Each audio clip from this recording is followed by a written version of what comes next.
individual. We're not just gonna.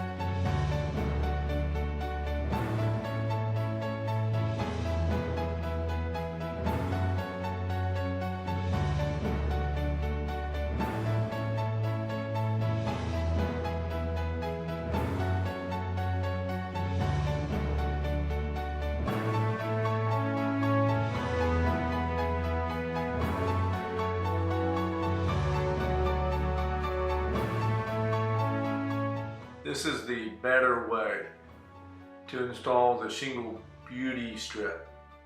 See the bead of plastic cement on top of the head wall flashing? Put that on there. Lift up your dragon's teeth and then go ahead and put the nails in there. When you're done, after you install the nails to the dragon's teeth, then you come back here in a little bit and then you're going to put tar on that applique section, the applique, and then you'll put that tar and you'll reseal those dragon's teeth. But this way you don't have any exposed nails. This is why it's called a beauty strip. It's not really a beauty strip if it looks ugly. So we're going to highly suggest to you for everyone, when they see this video, in order to make your roofs look better, install it this way and it will look much better.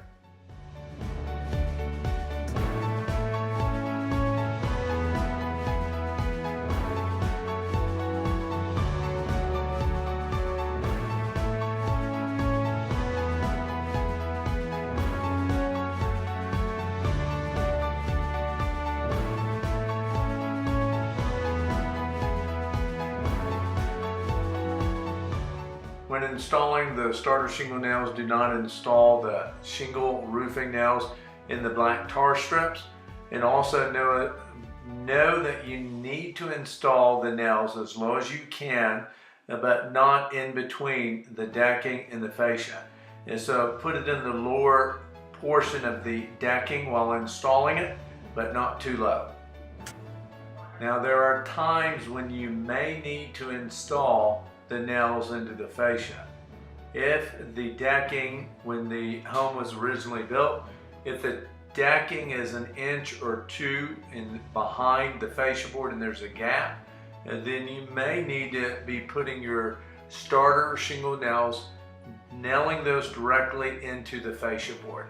You really need to be careful that you don't split the fascia board, and you need to make sure that it's a wood, not a fiber board, where it's going to be damaged.